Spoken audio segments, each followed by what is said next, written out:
بسم اللہ الرحمن الرحیم ایاک نعبد و ایاک نستعین۔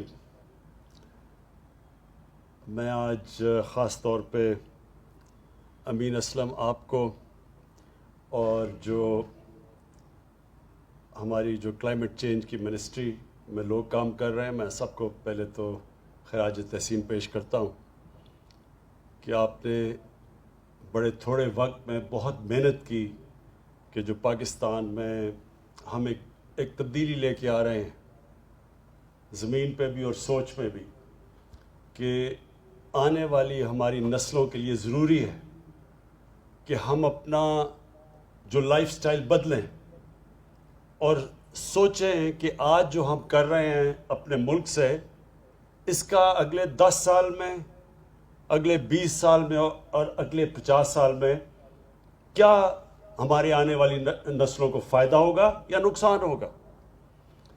نبی صلی اللہ علیہ وسلم نے ایک دفعہ کہا کہ اگلی دنیا کے لیے، آخرت کے لیے اس طرح جیو کہ آپ نے کل مر جانا ہے، تو اس طرح اپنی زندگی گزارو کیونکہ آپ نے کل مر جانا ہے، تو آخرت کے لیے آج سے سوچو کہ آپ نے اپنے اعمال کیسے ٹھیک کرنے ہیں۔ لیکن اس دنیا کے لیے ایسے جیو کہ آپ نے 1000 سال زندہ رہنا ہے، یعنی کہ جو آج آپ کر رہے ہیں اس کا کیا اس زمین کے اوپر، اللہ کی جو دی ہوئی زمین ہمیں ہے، اس کے اوپر کیا اثرات آئیں گے۔ اور ہم نے بدقسمتی سے پچھلے 70 سال میں اس حدیث کے اوپر بالکل عمل نہیں کیا۔ ہم نے نہ اپنی آخرت کی فکر کی اور نہ ہی ہم نے یہ سوچا کہ ہم جس بے دردی سے اپنے درخت کاٹ رہے ہیں، اپنے جنگلات ختم کر رہے ہیں، اس کا ہمارے آنے والی نسلوں کے اوپر کیا نقصان ہوگا۔ اور وہ سب سے زیادہ واضح آج لاہور میں ہے، کیونکہ میں لاہور میں بڑا ہوا، تو آپ یقین کریں کہ وہ جو لاہور تھا ایک گارڈن سٹی کہی جاتی تھی، اور وہ پشاور کا بھی یہی تھا، پشاور کو بھی گارڈن سٹی کہتے تھے۔ اور آج وہاں جو پولوشن ہے، جو آلودگی ہے، وہ اتنا نقصان دہ ہے ہمارے بچوں کے لیے اور بوڑھوں کے لیے۔ ایک اندازے کے مطابق کہ جس لیول کی پولوشن ہے اس وقت لاہور میں، کراچی میں اور اس کے بعد پشاور میں، اس سے انسان کی زندگی ایوریج پہ اور اوسط 11 سال کم ہوتی ہے، اور خاص طور پر بوڑھوں کے لیے اور بچوں کے لیے اس کے بہت برے اثرات ہیں۔ تو اس کی وجہ کیا ہے کہ پچھلے 20 سال میں 70% لاہور کے درخت کاٹ دیے، تو وہ جو کانکریٹ، جو سیمنٹ کا جنگل بن گیا، اب اس کے اثرات تو آنے تھے۔ تو جو آج ہم یہاں کوشش کر رہے ہیں، یہ ہم نے لاہور میں لاہور کے اندر 50 سائٹس ہم نے علاقے ڈھونڈے، جس میں یہ جو میاواکی، یہ ایک ٹیکنیک ہے جو جاپان میں نکالی گئی تھی، کہ ایک ایسا جنگل جو کہ بڑی تیزی سے اگتا ہے، جو کہ آج ادھر شروع کیا گیا، پہلا سائٹ ہے یہ اسلام آباد میں۔ تو 50 لاہور میں وہ سائٹس چنی ہیں، جس میں جنگل 10 سال میں وہ جنگل اگ جاتا ہے جو عام طور پہ 30 سال لگتے ہیں اس کو، اور وہ آکسیجن بھی زیادہ دیتا ہے باقی جو عام جنگل سے۔ اس کی یہ خاص ٹیکنیک ہے۔ تو یہ آج پہلا ہم نے سائٹ چنی ہے اسلام آباد میں، اور اس کے بعد کتنی اور ہماری سائٹس ہیں؟ 20 سائٹس باقی اور اسلام آباد میں اسی یہ جو پلانٹیشن کا یہ جو مہینہ ہے، اس میں 20 اور سائٹس پہ اس طرح کا جنگل اگایا جائے گا۔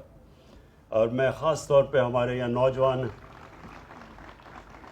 ہماری یوتھ جو سامنے کھڑی ہے، میں آپ سے خاص طور پہ کہنا چاہتا ہوں کہ یہ آپ کے مستقبل کے لیے بہت ضروری ہے۔ یہ آپ کی، یہ جو اللہ نے ہمیں پاکستان دیا ہے، یہ ایک بہت بڑا اللہ کا تحفہ ہے، اور زیادہ تر لوگوں کو پتہ ہی نہیں کہ اللہ نے کس طرح کی نعمتیں بخشی ہیں۔ میں وہ خوش قسمت پاکستانی ہوں جس سے سارا پاکستان پھیرا ہوا ہے۔ پاکستان کے ہر کونے میں گیا ہوں، اور میں نے دنیا بھی ساری دیکھی ہوئی ہے. کوئی دنیا کا شاید ایسا ملک ہے جو میں نہیں گیا.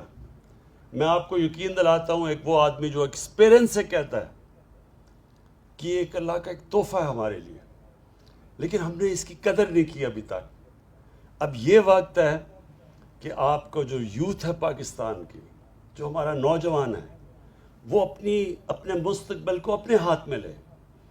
ہماری حکومت آپ کے ساتھ مل کے یہ سارے پاکستان کو بالکل ایک ہرا پاکستان بنا دے گی.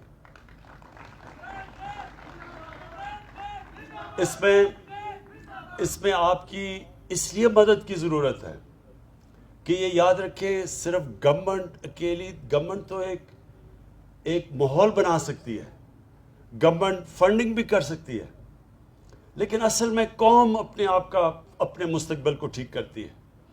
تو اس لیے ہم اسکولوں کے اندر ابھی ہم فیصلہ کر رہے ہیں کہ اسکولوں کے اندر ایک اسپیشل کورس دے ساری کلاسز کے لیے، کہ لوگوں کو اہمیت ہو کہ کتنے ضروری ہیں کہ ہم اپنے ملک کو ہرا کریں، کیونکہ اس کے نیگیٹو اثرات صرف پولوشن میں نہیں ہیں. جو موسم جب گرم ہوتا ہے، کیونکہ یہ جو گلوبل وارمنگ، یہ جو ایک چیز دنیا میں کلائمیٹ چینج آیا ہوا ہے، یہ گرین ہاؤس گیسز کی وجہ سے جو انسان نے قدر نہیں کی اللہ کی زمین کی، اس سے یہ جو اب گرین ہاؤس گیسز ایمیشنز، اس سے جو دنیا میں موسم گرم ہو رہا ہے اور جو کلائمیٹ چینج آ رہا ہے، جو اثرات ہیں، بدقسمتی سے ہم وہ ملک ہیں جو دنیا میں 10 ان ممالک میں سے ہیں جس کو سب سے زیادہ خطرہ ہے. لہٰذا ہمارے لیے تو صرف یہ ایک ہابی نہیں ہے درخت اگانا، ہمارے لیے اپنے مستقبل کو بچانے کے لیے یہ اب ہماری ضرورت ہے. اور اس لیے یہ پہلی ہماری حکومت ہے جس نے یہ پہلے 1 ارب درخت پختونخوا میں لگوائے، اور اب ہمارا جو ٹارگٹ ہے 10 ارب درخت لگانے کا. اس کو دنیا نے ایکنالج کیا ہے. جو اگر آج دنیا کسی بھی چیز میں پاکستان کو سب سے زیادہ اس کو ہماری جو تعریف کر رہی ہے، وہ ہماری جو 10 ارب درخت اگانے کا یہ جو ہمارا پروگرام ہے. انہوں نے خود انٹرنیشنل ایجنسیز نے آ کے ہمارا جو 1 ارب درخت پختونخوا میں ہم لگائے تھے، خود انہوں نے آڈٹ کیا، WWF جیسے اداروں نے. تو اس کے بعد انہوں نے اکنالج کیا کہ جو ہم اس وقت کر رہے ہیں، اور انشاءاللہ یہ جو آنے والے دنوں میں ہمارا جو بہت بڑا ٹارگٹ ہے 10 ارب درخت لگانے کا، تو یہ آج شروعات ہیں. میں پھر سے اپنے یوتھ پاکستان کے اسکولوں کو، کالج اسٹوڈنٹس کو، سب کو آج اپیل کرتا ہوں کہ آپ نے اپنے مستقبل کو بچانے کے لیے پوری طرح شرکت کرنی ہے. اس کے لیے بلکہ اسکولوں کو ہم ٹارگٹ دیں گے کہ ہر اسکول کوئی نہ کوئی ٹارگٹ رکھے کہ انہوں نے اتنے درخت لگانے ہیں. ایک اسکول نے درخت لگا کے پھر ان کو بچانا بھی ہے. اور انشاءاللہ ہم گورنمنٹ آپ کے ساتھ مل کے اس ملک کو بالکل ایک چینج کر دیں گے، ایک ہرا پاکستان بنا دیں گے. شکریہ.